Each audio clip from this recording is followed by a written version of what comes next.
有民生大楼啊，那个宿舍和餐厅哈，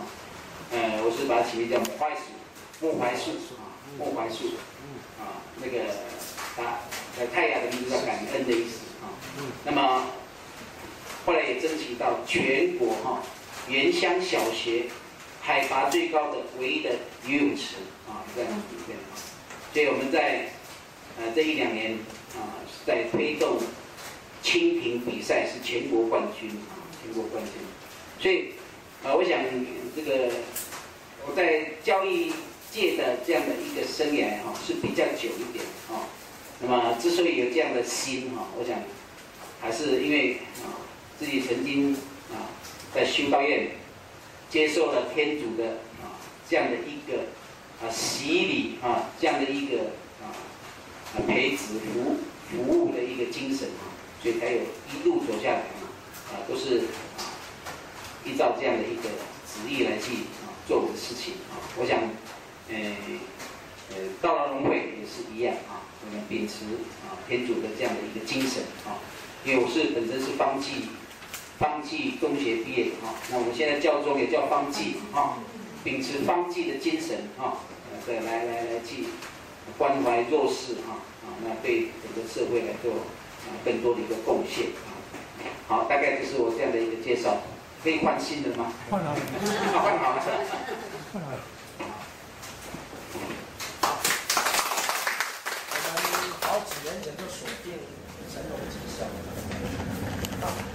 那我们森林大学的桃园区的执行长，我们桃竹苗，这个属于教区下面，也不属政府，就负责桃竹苗。阿里山森林大学负责嘉义教区，就是负责云林嘉义，由州主出发，州主去发，因为他们以前在嘉南平原都是州主，跟西拉雅族，他们200年前有100万州主，现在剩下7000，他们200万年前有到100万。好，那我们今天我们进行我们的主题我们彭神父给我一个非常有意义的主题我想这也跟我一路走来所接触的也有很大的一个关系那么我在教育界中除了当校长之外那么我在原住民部落大学这边也担任了3年的执行长那现在退休以后，我继续担任部落大学的副校长那么桃园部大，我想大概嘉义部大大概很清楚，嘉义部大也常来我们这边做观摩我们是连续9年全国优等全国优等那我接了3年也是继续不辱使命继续保有这样的一个荣耀我想部落大学它本来就是一个能够一个终身教育的这样的一个目标那么我们也对原住民的传统智慧也做相当的一个努力我们期望跟我们彭神父一样把原住民这些传统智慧能够透过不同的层面、不同的力量把它再找回来因为这个是我们祖先的资产是非常重要的所以森林大学这个部分我想我应该还可以尽到一些力量尽到一些心力以后包括平原跟海，山海。对，好，那我就大概我这边有一个大纲那么有一些像一些后面那些报道，各位自己看好了那是最近因为在去年的时候拿到全国师铎奖全国师铎奖在9月28号得到总统的这个钦颁也算是给自己画下一个句点那么这个时机离开再去转到农会我想也是大概也没有人会去有什么质疑了我想就另一个阶段的结束就是另外一个行动的开始好，我想首先就是我对复兴乡的做一些简单的介绍我想在经济背景部分我们可以从学生的开学注册费来谈起我们这边普遍我不晓得在阿里山，阿里山我想应该做得非常好，因为还有达纳伊谷啦等等哈，在部落上的一个努力共同努力之下大概有很多问题都能够自己解决哈。那在复兴乡这个从开学注册费谈起，我为什么谈？因为我们这边有很多的家庭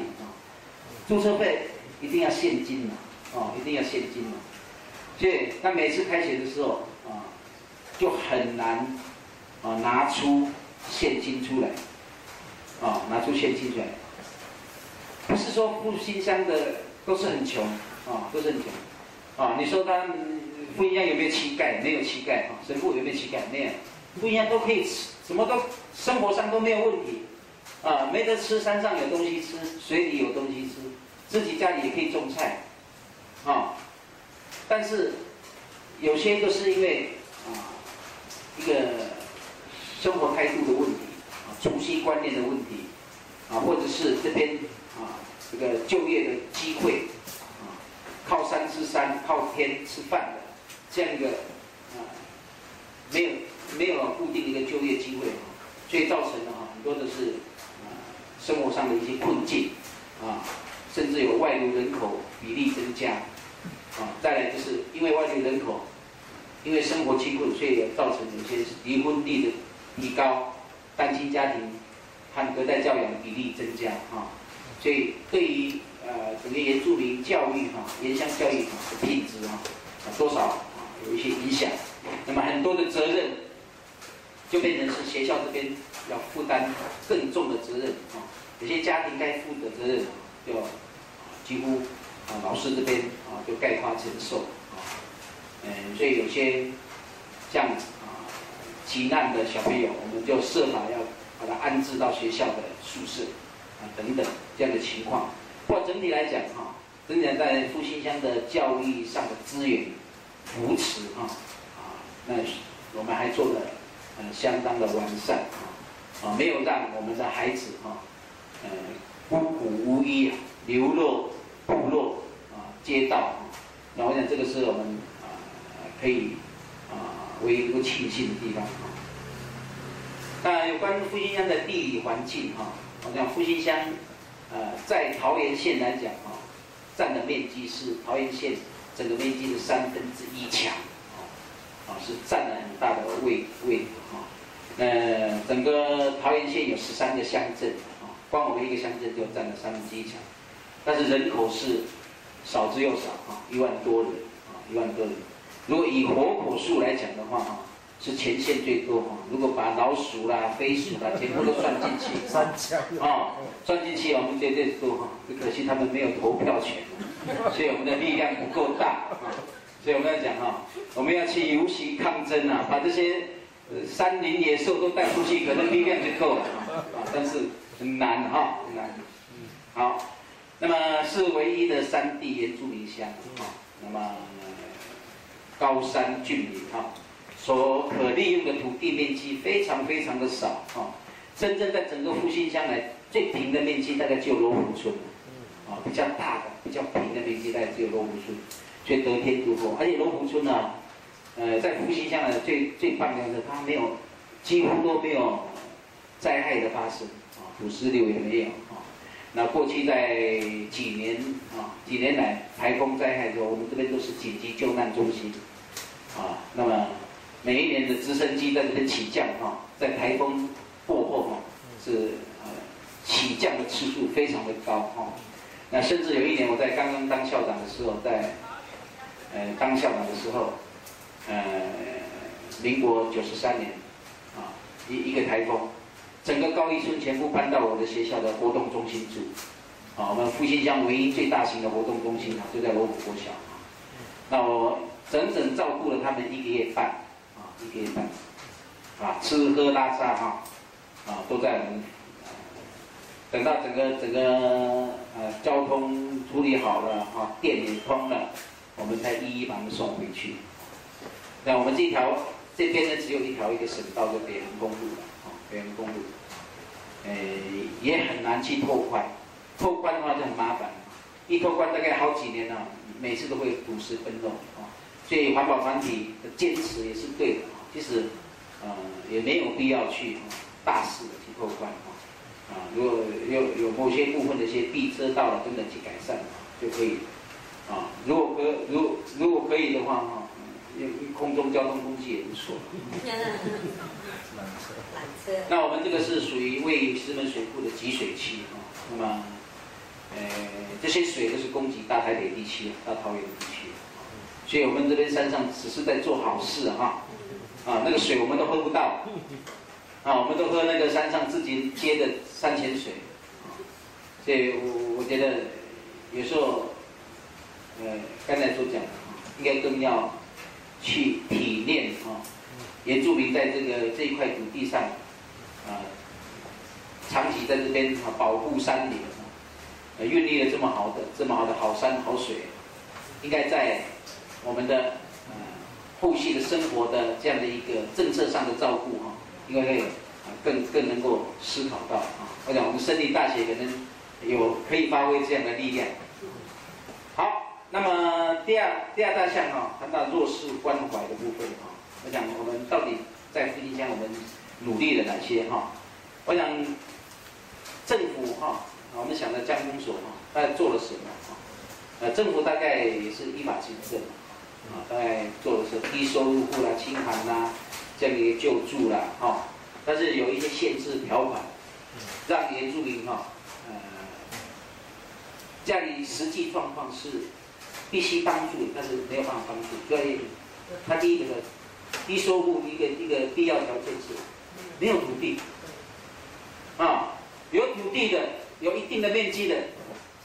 不符合低收入户的条款，但是有土地这个土地也不能做什么一些法律的限制也不能开发，也不能怎么样，也不能卖所以那有土地跟没有土地是一样的一样的所以我想有一些政策的一些限制让很多边缘户没有办法得到政府的照顾所以有时候法令当在制定的时候它是有它的一个不着眼的地方，这也是我们可以努力的。那我发觉一些民意机关、民意代表这一块有讲，但是很奇怪，就是很难够去突破一旦提到公平正义的时候，我不晓得他们从哪一个角度去看另外一个就是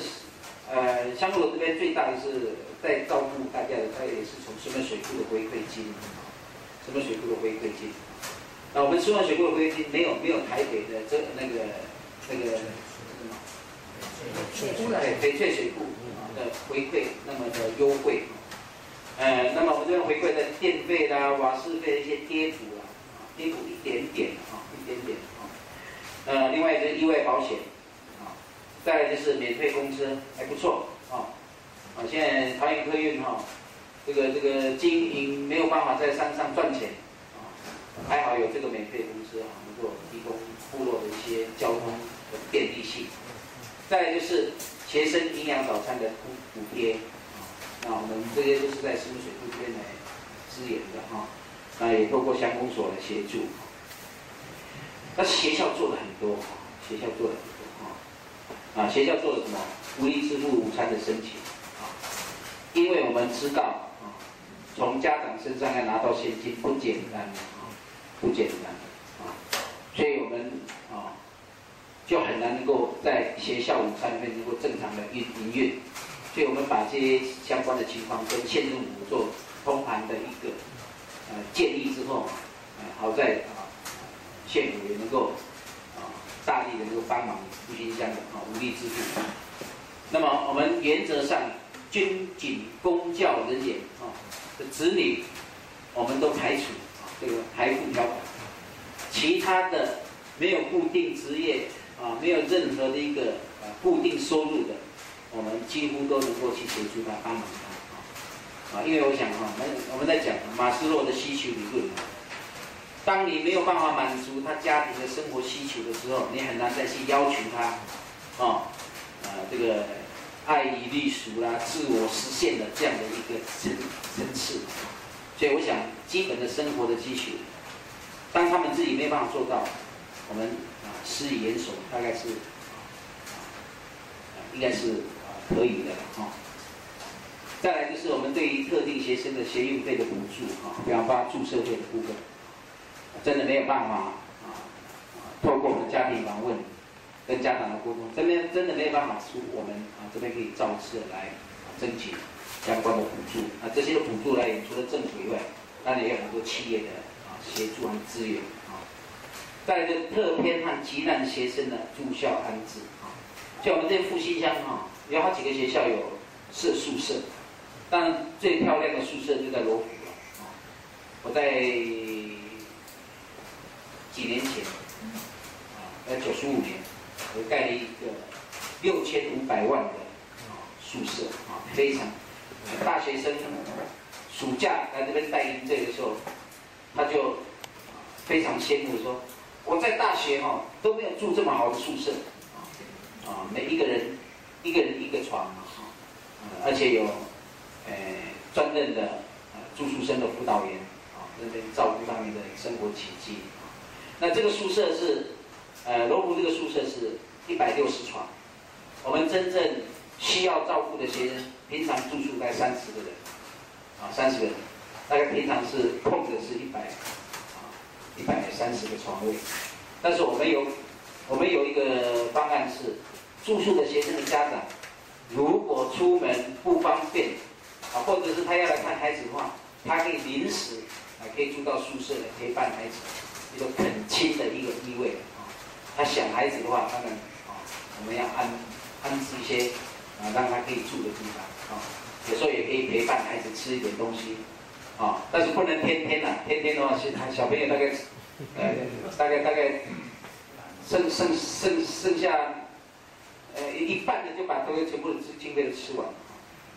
那住校生的这个地方，我们也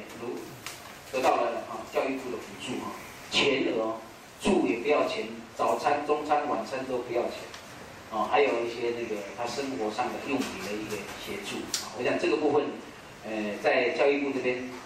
中央这边是真的是有思考到这些孩子的一些困境，因为会住校的孩子都是需要的他学校上下学光一个用车子接送大概1个小时单趟就1个小时，如果叫他走路的，大概走4-5个小时这绝对是对孩子来讲是他的受教权会有影响，所以安排住宿是万不得已，因为我们一直非常期待的是小孩子如果能够尽量跟父母亲住在一起，当然是很好，但是如果因为这样而伤害了他自己的一个就学权利的话，我们就择其一嘛我们就尽量能够安排家里学校能够住宿，找一个有专业训练的住宿生辅导员当他们的妈妈也安排他们有随时能够到学校来恳亲我想这样的话，我们就把伤害降到最低的一个程度或者利息10多年都还不错另外一个就是说，像一般家庭有时候我们碰到的，爸爸烧炭自杀，妈妈跑掉了，家里没有人照顾那学校有这样的一个住宿环境，可以紧急安置对孩子来讲是一个非常棒的一个扶持的一个措施另外就是学校有做教育储蓄户的这样的一个基金对于学生家庭急难救助，我们可以适时能够协助。另外最大的一个帮忙大概就是企业住校。我想很多的企业都愿意帮助弱势只是有些企业他给钱他非常的小心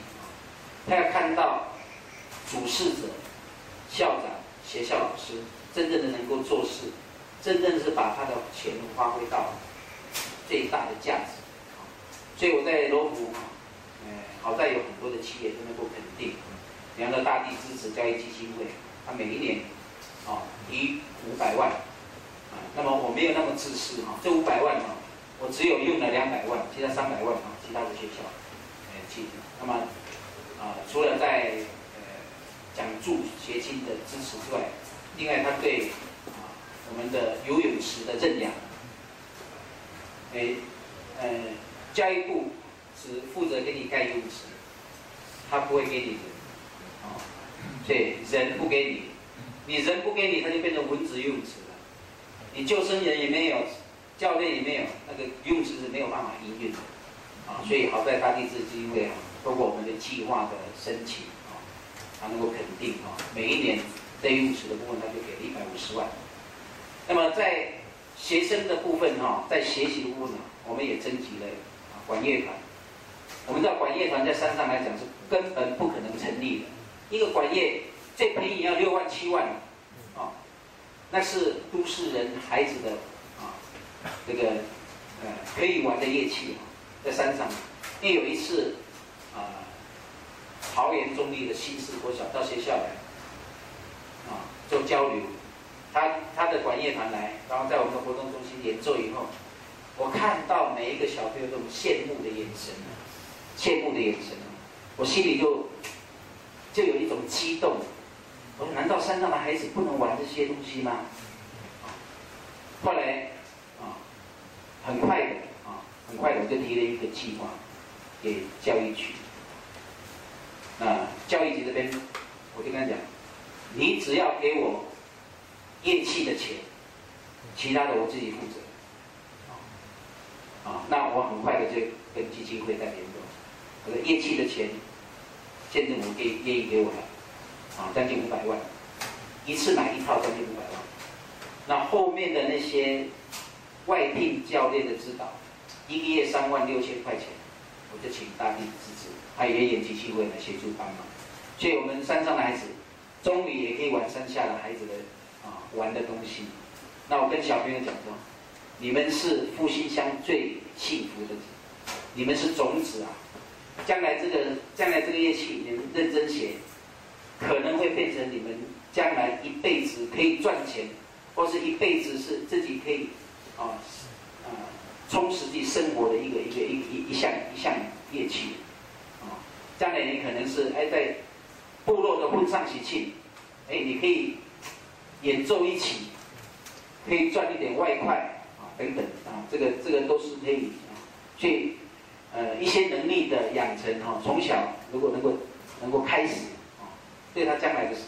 长大后的一些社会上的一些是有帮助的另外我在南山人寿这边也是一样也争取了每一年3000箱的保酒乳，所以我们现在复兴乡的孩子慢慢跟以前不会再像我这样了那么高现在我们的孩子那个身体的比例非常的匀称我们慢慢陆续慢慢可以赶上周族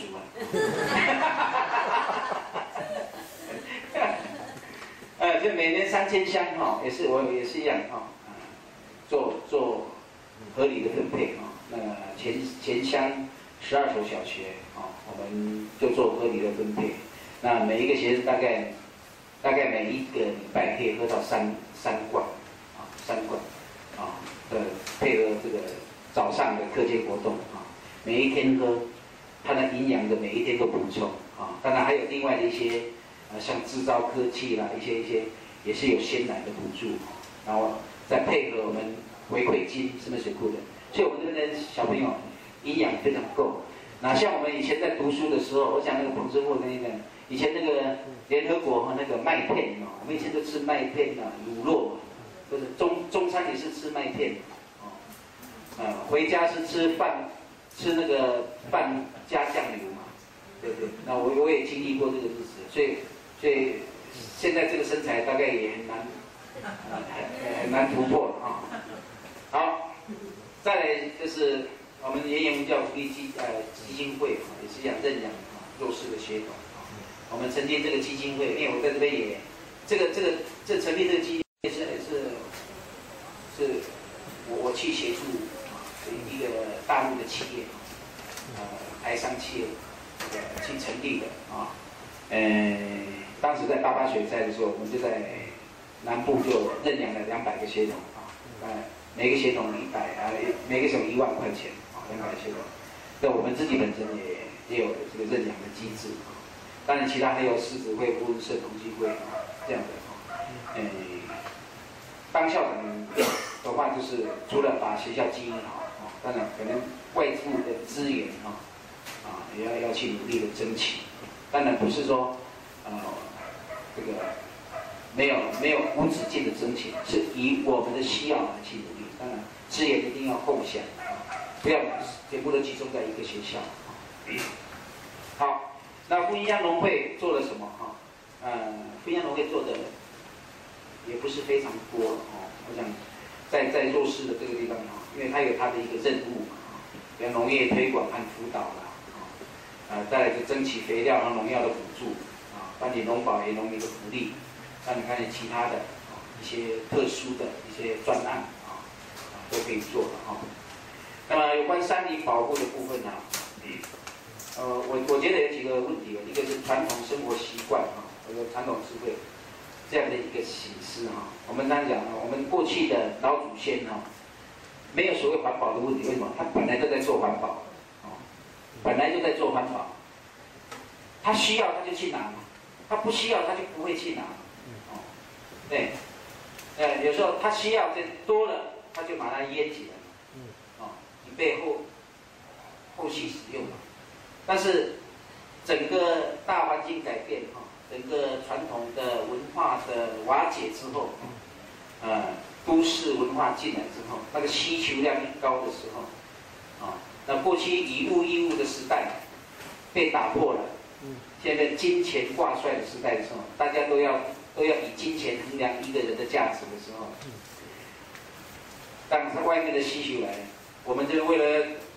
打破了我们的传统的一个思维之后那么我们透过我们把这个山上的东西不断的打下来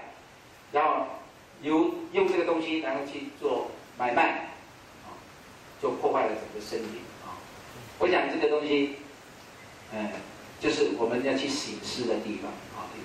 如果我们讲的传统智慧我们传统的这样的一个价值能够建构起来让大家再能够回到对祖先的一个责任对山林的一个责任的时候我们不再被都市的这样的一个这个影响的话我想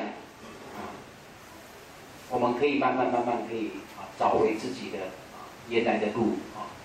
所以像这个地方还是要有一段路要走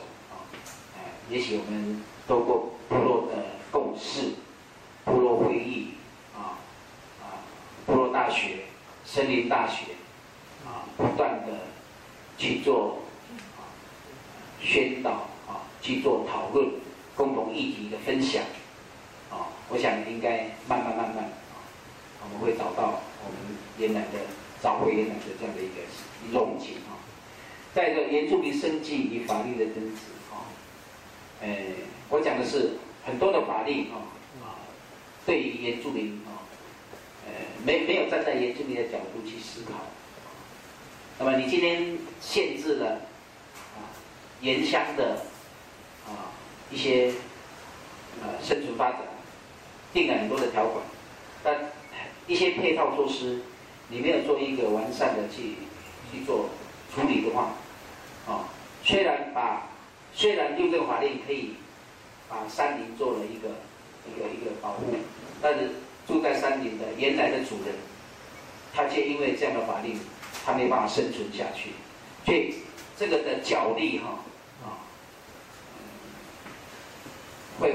会造成山上的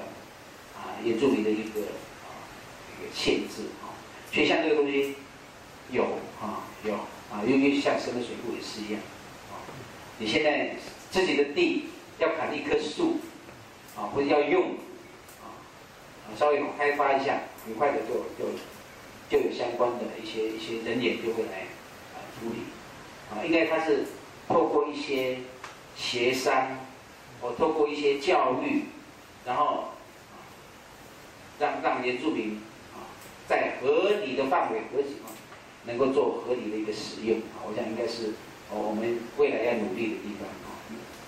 好，未来的期许啊，我常在讲啊，原住民最大的优点是想得开啊，以这个的乐天知命，与世无争。但是原住民最大的缺点就是想得太开啊，想得太开，什么都想得太开，赚1天休息3天啊，家里有一点钱啊花光光啊，他继续。有很多家庭是这样，因为我们当在教育工作的一个接触上啊，有很多，所以这个都是态度的问题啊。我们在讲态度决定高度啊。那个，我跟老师讲啊，老一辈的我们努力去影响他，但是新的我们可以影响的学生，那是我们的责任啊。我们现在要反向教育。我们要把我们的孩子教好，让他去教他爸爸妈妈，我们要把孩子教好，让他好好储蓄，这个钱存下来，可以帮助你未来急需使用，让他再回去教他爸爸妈妈。所以很多现在小朋友，很多的一些奖助学金一到学校来，那很多的这个基金会的这些善心人士，他第一句话，不要拿回家，要存在孩子的存款簿里面。我说一定，一定，为什么？他说拿回家以后我知道，几瓶米酒就，然后我们自己的孩子有没有接触到，我们就会做一些列管和辅导式的一个。在我们苗栗就是平地，以前是用酒来利用酒来对原住民一些侵占或是的，现在是利用毒品。锁住原住的年轻人，后来没办法呢，我继续给你，你跟我签本票，你的山林树木、你的土地变我的，真的有的地方已经很严重，利用可能国小还比较少，可能现在是国中以上，可能国小有的5、6年级就碰毒品了，尤其在花东，5、6年级原住民孩子被那个，所以现在。全台湾学生吸毒，苗栗第1名，桃园第2名，我们嘉义市第4名，新竹县市第6、第8名，说新竹教区桃竹苗是全台湾第1名。那个所以这是超2个月前的报道，从孩子的验尿，国中以上的孩子验尿后来得出结果，所以我们就是原住民。都是这样被汉人利用，甚至利用警察、毒品，你去砍牛樟，或是原住民的年轻人牛樟来给我，还用毒品控制，所以说已经发现在部落，尤其在苗栗一个部落，台湾一个部落已经很厉害，那个部落快要沦陷。我们斯坦那个山下百色部，我们就是把它撑着，之前有，现在比较少了。现在比较只要大的孩子，大1以下的孩子都比较平稳，因为部落已经从几百个缩到现在变成被客家人宰的，它只剩下100个大大小小100个小部落，所以省下100个小部落，我们比较容易，就是从保护住了，就是跟他们所以这个问题就是，所以说这里还是有了部落已经被进入，被毒品进入。后山经济状况比较差的比较少，后山前山就前山接触了就比较，有没有什么问题？我再问第2个，校长在于就是文化呢？如果刚才提到的音乐，我们是傣样的音乐呢，傣样的合唱团，当然徐荣春校长他在桃山嘛那个合唱团已经，我们自己。原住民的音乐，就像我在乐野看到嘛在乐野看到就是竹子做的乐器，就是他们开始竹子的乐器的演奏，这方面如果在复兴乡这方面的，我们自己原住民本身的乐器音乐不知道怎么发展的如何。我们是这样。以我龙虎来说，我们有成立社原住民歌谣队。我们现在不做合唱团，不做，因为人也不多嘛。原住民歌谣的，这个原住民的自己的歌谣一定要唱。我们也参加每一年的比赛。再来，我们有打击乐，泰雅打击乐。泰雅，他自己泰雅的泰雅打击乐。那我的那个管乐团啊，我的管乐团的老师是苗栗的，原住民，我要求他。打样的歌曲是要编成用打样的歌曲，用你要有特色，反正你演奏的技巧都一样嘛。我们别人吹的是外国的音乐啦，我们吹我们自己的打样的音乐嘛。这样的一个要求。那么我们有那个台北有一个叫做梦想社区，他义务来指导我们声巴鼓。那我就把它改成泰雅声巴鼓，把泰雅的元素放在那声巴鼓里面，叫泰雅声巴鼓。所以很多都是那个核心呐，核心都没有离开原住民的文化。所以我们不要说一直想着别人的最好，那我们稍微做一些改变的时候，我们加入我们的元素是很好的一件事情。像我们。因为我刚搬到这里来使徒我知道这一块复兴乡这里也是教育方面帮助很多。我刚刚听到复兴乡有1万的人口，1万没关系，1万，1万的人口人口也不少。但是复兴乡很多一个状态，长老还有基金会也有吧。浸信会有，还有其他的一些真耶稣啊等等。教友大概现在多少长老教会？你按照你的认识的，你大概了解一下。天主教会的教友啊。其实早期在复兴乡我在了解早期在复兴乡是天主教最多，几乎都是天主教的那后来。基督长老就进来了，发挥了他的这个影响力那么真耶稣是其次。那现在目前来讲，很多的真耶稣的长老很多都是过去都是天主教的那因为其实大家都是信基督嘛，其实大家都是信基督。主要因为来讲，我是认为主要因为来讲，神父很辛苦。一个主任神父他要管全乡的，他们是各就各位，一个牧师，对，牧师就各就各位，一个部落有2个教堂，对，一个村就2个教堂，对，所以应该来讲是说人力的问题，人力的问题造成的一些流失应该有的流失说没有神父，我们主教积极说，能不能有弟兄姐妹愿意受胡传师的训练，过来当胡传师传道人，对，就像他一人我们很多都是很忙的兼任性质，对，很忙的人去兼任使徒对，所以有时候很忙，真的没有办法去，教友又找不到，所以人在这个事上要天主教快失守。所以大概我们天主教是多少？目前分堂。我知道如果做全乡的一个参与的时候，参与那个活动全乡参与的活动，我大概有400多人。有参与的有参与出来的，但是呢应该是1-2千，没来的更多了。起码1-2千对，没来的更多。但是很奇怪我们这样讲，我们当然在开玩笑。不喝酒的都到真耶稣教了。要喝酒的聊天主教。对，这些他们那个好像这边也不能去，那边也不能去的。基督教，天主教，天主教是包容，包容力很强，包容力很强，就是因为包容力很强，约束力不够，约束力不够的时候就有的来，有的不来，爱来不来，最后有的是圣诞教友啦，复活教友啦，最后就变成这样。好，谢谢。补充一下。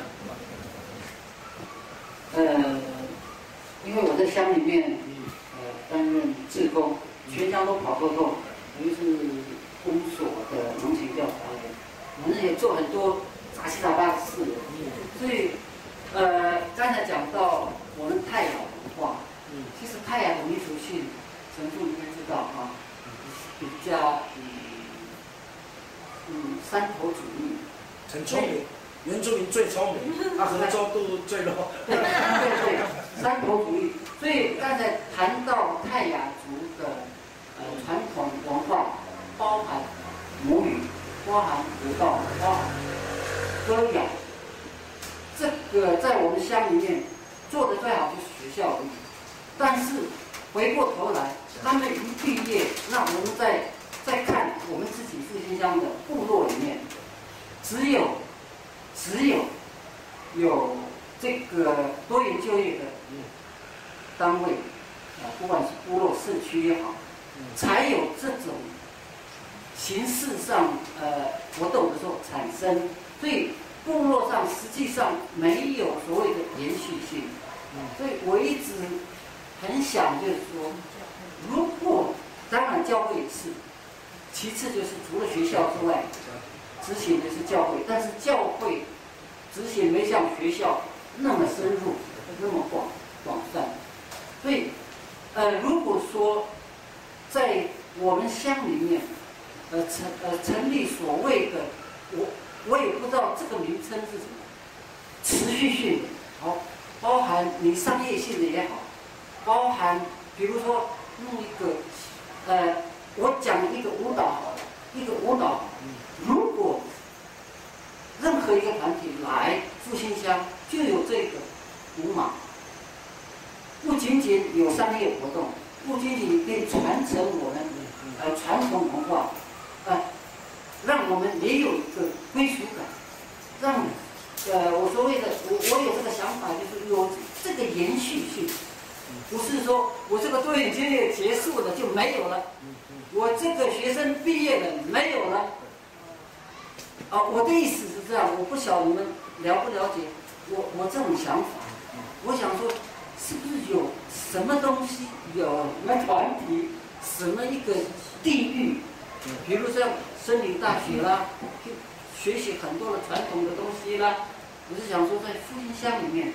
这是我们泰雅族的东西，语言也好，舞蹈也好，歌谣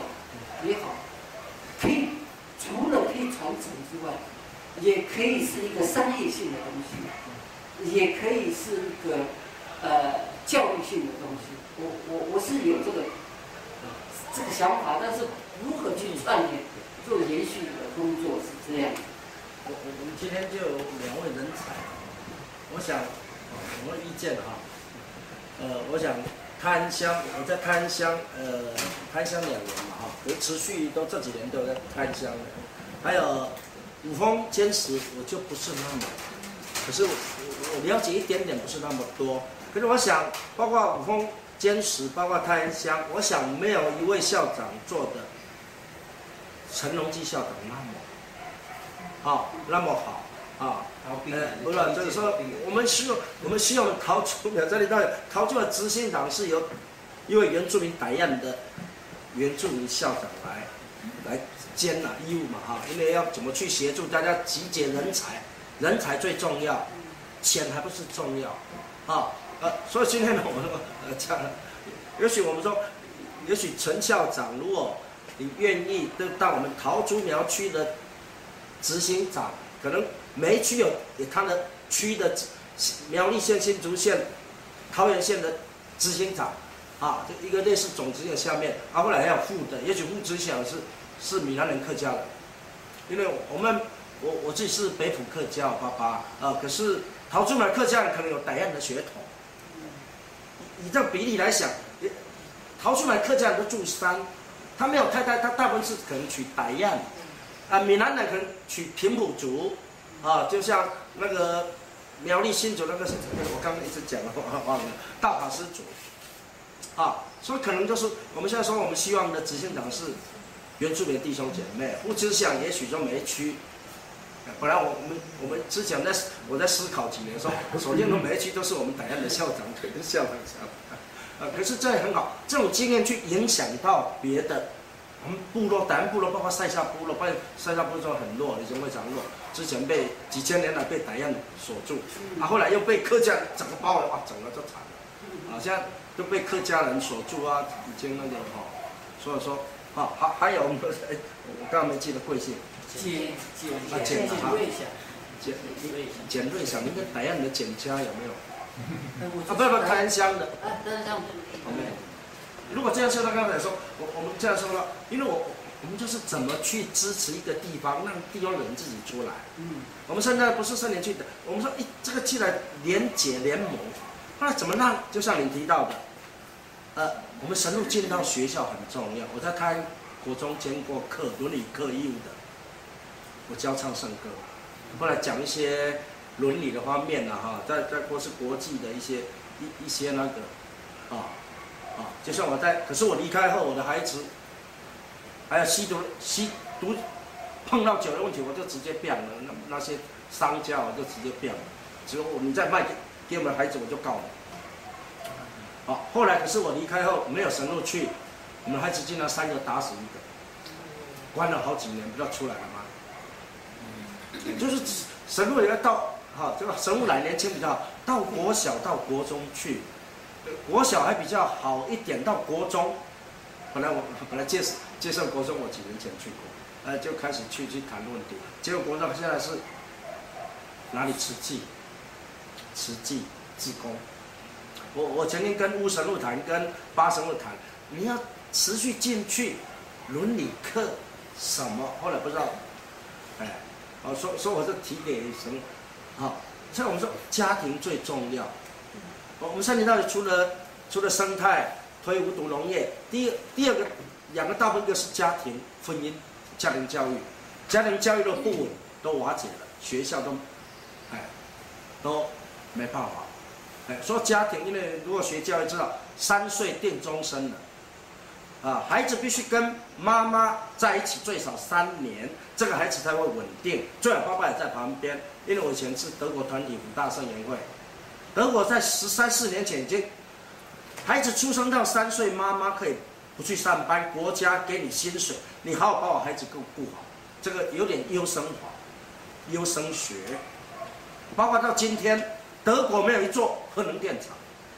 说德国是世界包括医学什么是世界最顶尖的，所以说怎么去支援？后来我们简历我们怎么，就是你刚才谈的，一个普通母语在家庭，你爸爸妈妈都不讲了，就像我们那里的台湾，我们在山下，彼此讲客家话，老人家讲客家话，所以我们就说，你这个问题，如果怎么是守住家庭？说我们现在也在轮流开家庭讲座，夫妻，重要是夫妻，夫妻，后来夫妻跟孩子，若夫妻感情好，挨饿都没问题。夫妻感情那个挨饿去做乞丐都没问题。若感情深到那么深的时候，我可以一同去当乞丐都没问题。所以夫妻感情一好，他可以努力工作，他会为了夫妻的感情，为了孩子去努力工作。所以说这样说，家庭问题是最大的问题。所以说呢，我们在推了，我们跟静宜大学校长的唐校长的太太，在合作，在桃竹苗轮流，在桃竹苗轮流，还有我们的受伤的心灵怎么去治愈？受伤的心灵怎么治愈？所以我们4月27、28在桃园德来修流开2天的圣神内求新生，神内是新校长。我们跟新校长和国中校长，如果慢慢可以去一点生命伦理的课，也是义务的神路，我们到学校去都是义务上课。所以因为后来没有，后来造成后来就像简老师谈的，国小毕业，后来就帮曲弟这样一路陪伴，帮他们写歌，让他们刚好这样一个合唱团也搞了10几年。但很可惜是因为我离开一段时间，就因为我要忙外面。那现在是中正堂区，就过坑部落，就抓了金牧师，又培养了一个合唱团，所以那个神父又是部落人，所以现在接案子，就是说有出去唱歌的就给过坑了，所以取兵就没有这个机会了。那我讲这个例子是没有成功，不过也让部落里有点妈妈也至少唱了一些东西，也不管母语歌或者圣歌。那我要提的是成功的案例，倒是大家可以去学的是，以我们教会刚刚有提到那个我认得陶山，陶山因为那个哈娜，包括那个哈娜，因为他蛮用他这样传教的关系，就帮着部落。那最大的原因是因为有外面认养，就好像一个美国的一个有一个是一个学长认养，就让他们出去唱歌。那因为这样的机会，就会去鼓励他们去至少去练唱。我是觉得说要有机会的。那另外一个成功案例是原乡合唱团，是不是教会？但是一个建中老师退休，那因为他有一个学生就支持他成立一个基金会。那因为那个马底德新义乡是马底德校长，是每一个地方校长他就培养部落唱歌，可是他离开这个学校就没有了，所以他延续不了。那这个原乡介入之后，就把整个附近的新义乡的几个小学就合起来一起去练唱。就到处去唱歌啊，包括到他有东元文教基金会的支持，所以他们最近已经唱到那个国家音乐厅了，就是要给他找机会了。所以我现在想到的一个想法是说，我们教会需要这个经纪人的角色出来，就是哪些需要你像刚刚讲母马，就是要人抬出来去哪跳舞啊，去福伦社去哪，像我陪伴部落的跳舞，就是福伦社要表演，我就带几个部落去表演。到哪里去表演？那但是当然有一个缺点，是我今天愿意听滕神父这样讲话，我担心是有了这种机会之后，可能他的心灵辅导需要有另一批人，因为可能出去团体生活这种浮华这种东西，这个就是我没有顾到的。因为部落的确喝酒、喝威士忌的问题啦，十几岁现在很严重像国中生小学生就工作。那我只是想到说，我可以这个分享，就是说未来可能腾升的计划，我们就几个比较有心的，我带大家去认识这几个团体，那顺便跟他们交流看看这些机会，我们看是不是整合一些机会出来。那未来可以这样做。那因为这几个单位我有在观看，但是没有真正跟他们一起。那我觉得吴马刚讲的这个很好，其实我自己有一些构想，但是没有成功。其实像每年的这种因为我想陈校长这种机会很多，像那么多企业认养，其实就是尾牙，这种尾牙很多，那怎么去媒合？他们钱也花掉了，那怎么把这个钱又可以用到部落关怀，又可以我们又去跟他一个还？对。那我做有一个蛮成功的，其实我也做了一些部落认养，也做了一阵子，但是都还没有很成熟，所以我也不敢讲太多。我这种经验蛮多的。那回到八神父，我是觉得其实早期八神父在部落做泰雅编织做得很好。那有几个教会团体关怀，有继续，可是停过一段时间了那南洋也断了，但是他们南洋在台里就成立一个舞蹈社，就商业化了。那最近是因为接我们那个张淑珍小姐，她就又最近带了南洋的去意大利上课。我是觉得这样跟这些国外的连结，我们都断掉了。那因为可能现在接的神父比较韩国的、越南的多了，但是我们怎么样利用韩国？其实这方面很强，教会很强。那我们会去朝圣，可是都没有讲到，其实我们在朝圣之外，我们如果做文化交流的时候，其实是回过来刺激我们的文化。应该像周族其实也是，对。周族这一部分我不熟，可是我知道他们早期真的那种。圣年会把他带20年前带到国际舞台，这种国际去表演欧洲20几年可以做，但是可能我们是起来人才起来，再断掉人才起来。40、50岁的这个能力弱，我自己知道，像我带国际志工来讲，我同学都认为你在做什么，他不懂，因为我们都过去台湾的教会都想回大陆，所以大概这40、50岁的这个神父对国际的连接很弱。讲坦白，我们的主教连意大利文都不会。所以他根本不会再把你带去意大利，你懂意思吧？但早期的老神不会，对不对？主教懂，他能把你带罗马，带哪里都要出去。可是现在你要靠这个主教层次到40、50岁这个主管阶段，我们的国际化也弱，那更不要讲我们的部落本土化。他们更弱，因为都在都市念书。可是一个很重要，你要对自己文化认同后，你会把你生命出来，包括你财产。如同在天上，求你今天赏给我们日用的食粮，求你宽恕我们的罪过。